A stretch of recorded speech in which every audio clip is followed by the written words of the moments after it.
과거의 현인들은 어떻게 이야기했는지 한번 봤고요. 다음 한 장 넘어갈게요. 13쪽 가겠습니다. 13쪽. 자, 두 번째 우리가 오늘 굉장히 중요하게 다루는 내용은요. 시대와 지역에 따른 행복의 기준이에요. 자, 행복의 기준이라는 건 여러분들 시대 상황이나 지역 여건에 영향을 받을 수밖에 없습니다. 내가 어떤 나라에 살고 있는지, 어느 시대에 살고 있는지에 따라서 행복은 달라질 수 있어요. 그리고 동시대를 살아가거나 비슷한 환경에 놓인 사람들은 행복의 기준을 공유하기도 합니다. 현대의 대한민국을 살아가는 사람들한테는 어떤 게 행복인가요? 어느 정도의 물질적인 풍요. 맞는 것 같아요. 행복의 기준인 것 같아요. 현재 우리나라를 보면. 그죠?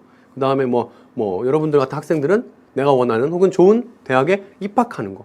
행복의 기준 될 수 있을 것 같고요. 그 다음에 건강하게 일을 오랫동안 할 수 있는 것. 이런 것도 행복의 기준이 될 수 있을 것 같아요. 현대의 대한민국 사람들에게는 이런 게 기준일 수 있는 거죠. 쭉 보면서 시대에 따른 행복의 기준, 지역 여건에 따른 행복의 기준 한번 나눠 보겠습니다. 어려운 내용은 아니에요. 가볼게요. 먼저 선사시대입니다. 선사시대는 역사의 이전 시대를 말하죠. 역사 전의 시대입니다. 구석기 시대, 신석기 시대 이런 거 생각하셔도 되고요. 이때의 인간들은 어떤 것을 행복한 걸로 살았을까요? 그렇죠. 짐승이나 자연재해를 피하고 그 다음 뭐예요? 먹을 것을 얻는 일이 굉장히 중요했죠. 그죠? 사냥을 나갔어. 가가지고 막 동료들과 협동을 해가지고 저기 이제 고라니가 하나 있다는 거야. 걔를 이제 어떻게 하면 사냥할 수 있어. 해가지고 쫙 사냥해가지고 잡았어. 자, 환호성을 지르고 그거를 들고서 개선장군처럼 집으로 돌아오는 거죠. 가족들이 얼마나 행복해합니까?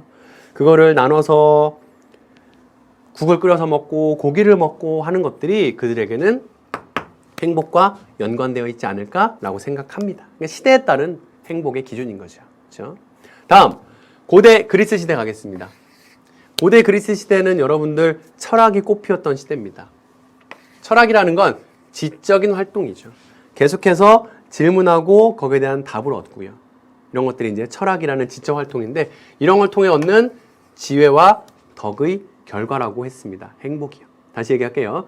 고대 그리스에서는 행복이라는 것이 지적인 활동, 끊임없이 질문과 사유, 거기에 대한 답을 통해서 지혜와 덕을 얻는 거라고 했어. 그래서 여러분들 날개에 보시면 지혜와 덕과 행복이 합일, 하나다. 이런 표현 나옵니다. 그죠? 지혜와 덕과 행복이 하나다라는 표현이 나옵니다. 지덕복 합일이죠. 그래서 고대 그리스의 사람들은 끊임없는 철학과 사유를 통해서 덕을 얻는 것이 행복이다라고 말했다고 합니다. 그렇죠? 자, 시대가 조금 흘러서 서양의 중세시대 가겠습니다. 서양의 중세시대. 서양의 중세시대는 여러분들 신중심의 시대였습니다. 중세시대에 그 서구 문명을 지배했던 건 기독교 사상이죠. 그러다 보니까 어떤 게 행복이다? 신의 은총을 통해서 구원을 얻는 것이다. 그래서 기독교적인 교리에 굉장히 집중했던 그런 시대입니다. 그 당시의 행복은 이거였대요. 그 다음에 또 우리나라에 옵니다. 일제 식민지 시대, 일제강점기에는 빼앗긴 주권을 찾아서 독립을 이룩하는 일이 행복의 기준, 행복이었다라고 합니다. 여러분들 우리 자세히 살펴보기에 시 한 편이 나오죠. 그렇죠? 지금은 남의 땅, 빼앗긴들에도 봄은 오는가. 그렇죠? 빼앗긴들이 의미하는 게 뭘까요? 그렇죠. 주권, 잃어버린 우리의 주권입니다. 그래서 거기에 다시 올 봄을 기다리는 그 마음, 뭘까요? 독립을 달성하는 것. 이 독립이 우리의 행복인 것. 이런 내용이라고 볼 수 있겠죠. 그렇죠? 그 다음에 산업화 시대입니다. 아까 선생님이 잠깐 얘기했지만 현대의 대한민국 있죠. 물질적인 풍요로움, 모든 사람이라고 좀 하긴 좀 그렇겠다. 그죠? 많은 사람들이, 현대의 대한민국을 사는 많은 사람들이 물질적인 풍요를 바랍니다. 부인할 수 없어요. 그래서 물질적인 풍요를 갖는 것이 행복한 것이다 라고 생각하는 것 같습니다. 시대에 따라서 이런 행복이라는 것이 어떻게 달라지는지에 대한 내용이 나왔고요. 자, 다음은요. 지역 여건에 따른 행복의 기준이야.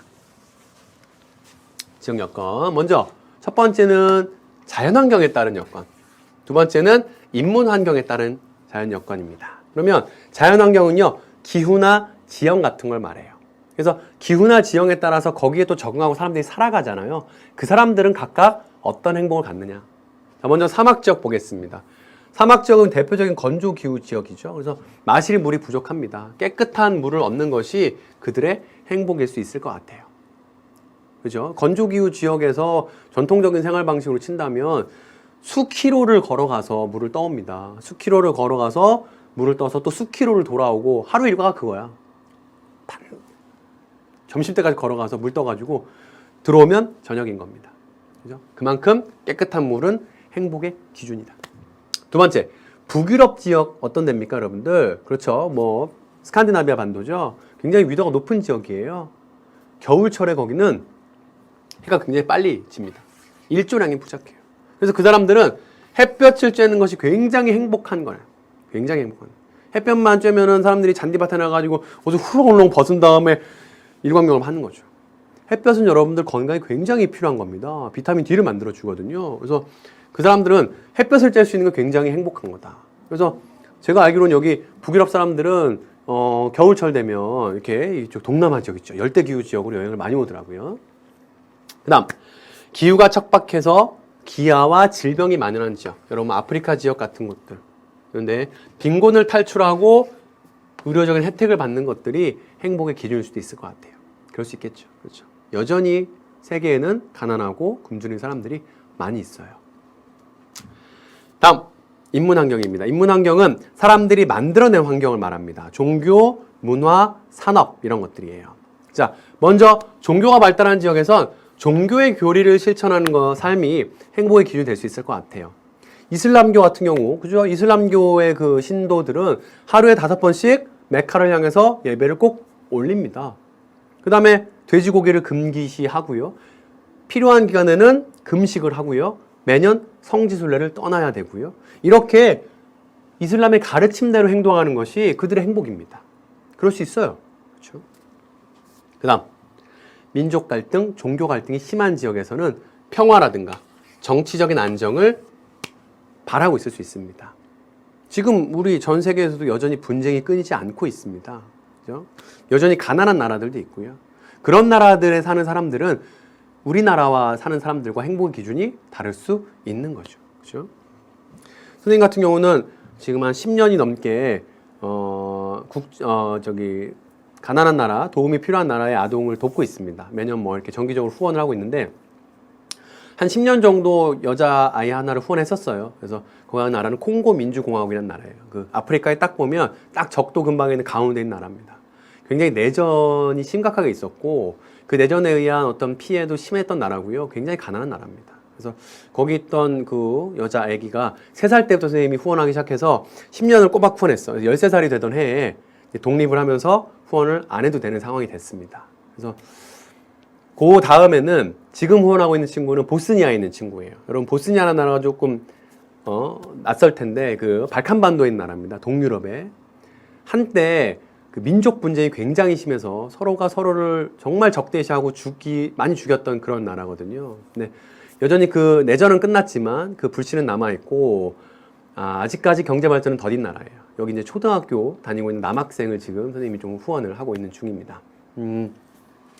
거기에 살고 있는 그 어린이들은 바라는 게 우리나라의 어린이들과는 다를 것 같아요. 그죠? 오늘 하루 엄마가 일 나갔다가 죽지 않고 돌아오는 거. 그런 걸 수도 있을 것 같고요. 그 다음에 오늘 하루 새끼 밥 먹을 수 있는 거. 이런 것이 그 아이의 행복일 수도 있잖아요. 그렇죠? 그래서 행복이라는 건 자연환경이나 인문환경에 따라 다를 수 있다라는 점을 체크해 봤습니다. 오늘 공부할 내용 굉장히 중요한 내용 중에 2번째입니다. 첫 번째는 그렇지.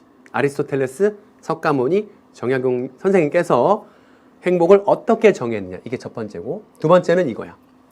환경에 따라서 사람들의 행복의 기준이 어떻게 달라지는지 그거 보는 거예요.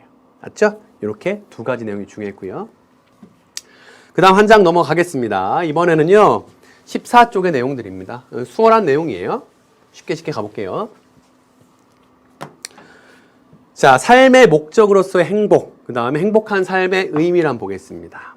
1번을 보시면 사람들이 추구하는 다양한 가치, 사랑, 성공, 재물이나 명예, 누구나 다를 수 있습니다. 그런데 우리가 알아야 되는 내용은 이거예요. 2번이에요. 삶의 목적으로서의 행복입니다. 그 중에서도 여기 1번에 빨간색으로 밑줄 친다. 교과서에 나온 내용입니다. 이거. 사랑과 성공, 재물 이런 것들은 그 자체가 목적이라고 보긴 어렵다. 단 뭐다? 행복을 위한 수단이다. 다시 갑니다. 사랑이나 성공이나 재물 등은 그 자체가 목적이라고 하기보다는 그걸 통해서 행복을 실현시키기 위한 수단인 것이다. 결국 뭡니까? 사랑, 성공, 돈, 권력, 명예 이런 것들은 행복을 위한 수단이다. 그러니까 우리가 쫓아가야 되는 건 뭡니까, 여러분들? 사랑, 돈, 명예 그 자체보다는 그걸 통한 행복이라는 거죠. 다시 오늘 우리가 이 공부를 하는 이유, 행복이라는 겁니다. 행복.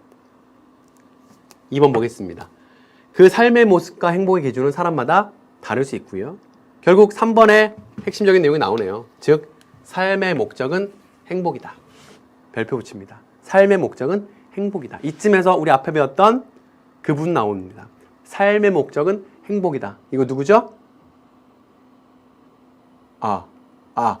아리스토텔레스입니다.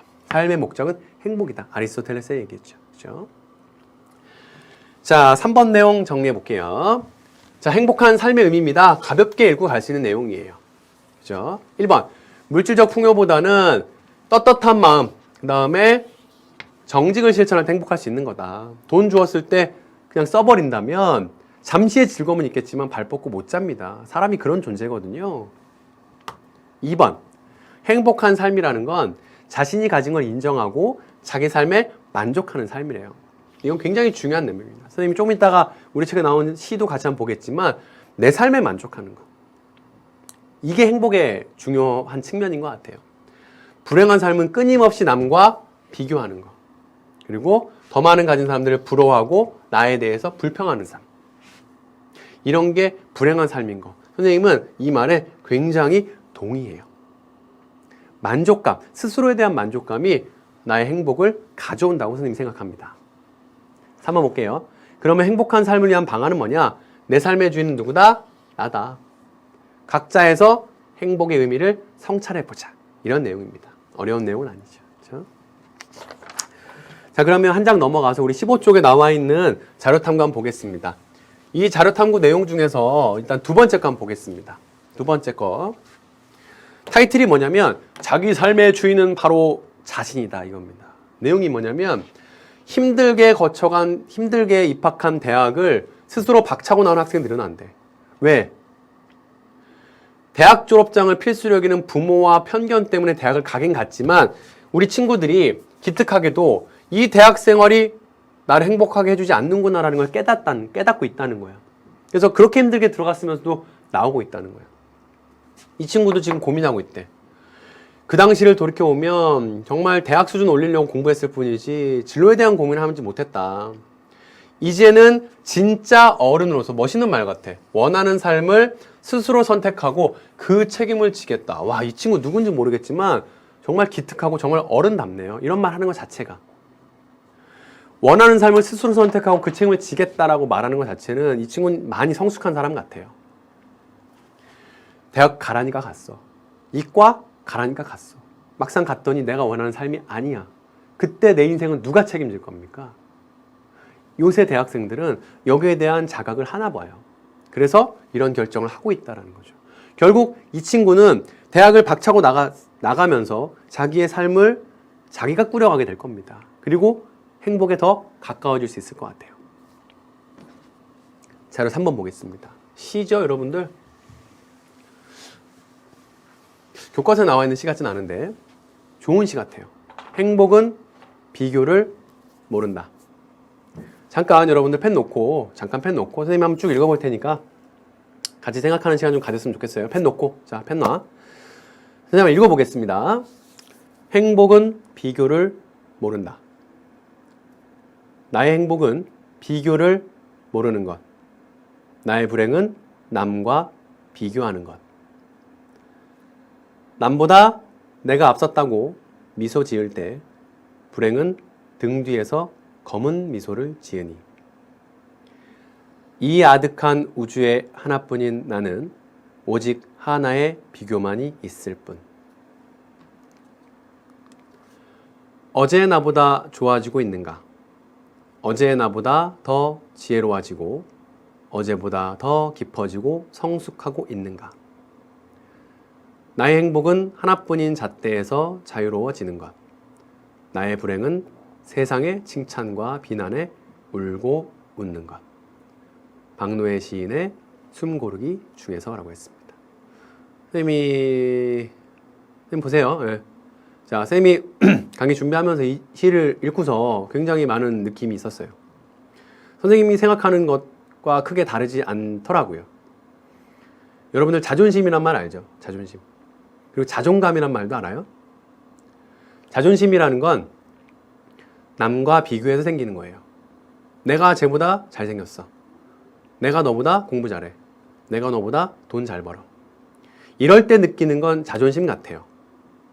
그럴 때 느끼는 행복은요, 쉽게 끝나요. 왜일까요? 나보다 잘생긴 사람 나오면 그 행복은 끝나. 나보다 돈 잘 버는 사람이 나오면 그 행복은 끝나.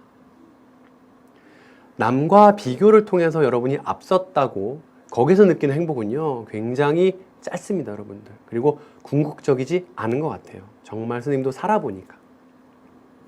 하지만 자존감이란 건 뭐예요, 여러분들? 그렇죠. 있는 그대로의 여러분들한테 느끼는 만족감이죠. 그래, 나 너보다 공부는 좀 못해. 하지만 나 행복해. 나 이 정도면 괜찮다고 생각해. 나 너보다 돈은 못 벌어. 하지만 나에게는 소중한 친구가 있고 사랑하는 가족이 있어. 그래, 나 너만큼 행복해. 나 괜찮은 사람이야. 이런 게 자존감이죠, 여러분들. 이건 여러분들 남과 비교해서 얻는 게 아니니까 그 누가 나타나도, 그 누가 잘난 사람, 그 어떤 부자가 나타나도 이 자존감은 무너지지 않습니다. 이게 바로 행복감이라는 거죠. 선생님도 살아보니까 맞는 것 같아요. 끊임없이 남과 비교하는 사람은요, 행복에서 멀어지더라고요. 왜? 나보다 잘난 사람은 세상에 너무나 많거든. 하지만 나 자체에 집중하는 사람은요, 굉장히 행복감을 제대로 느끼고 사는 것 같아요. 왜? 나는 언제나 여기 있으니까. 여러분들도 그냥 그 자체의 나, 있는 그대로의 나를 사랑하는 것이 행복에 다루는 길을 간대요. 여러분들, 자, 이렇게 행복에 대해서 오늘 쭉 한번 이야기했습니다. 마지막에는 정말 어떤 것이 행복인지에 대해서 여러분이 조금 생각하고 또 느껴봤으면 하는 바람 듭니다. 자, 아리스토텔레스부터 남과 비교하지 않기까지 오늘 굉장히 다양한 내용을 다뤘는데요. 문제로 한번 마무리를 해보겠습니다. 문제 안 푼 친구들은 지금 잠깐 스탑하시고 문제 풀고 다시 만나요. 이따 봐.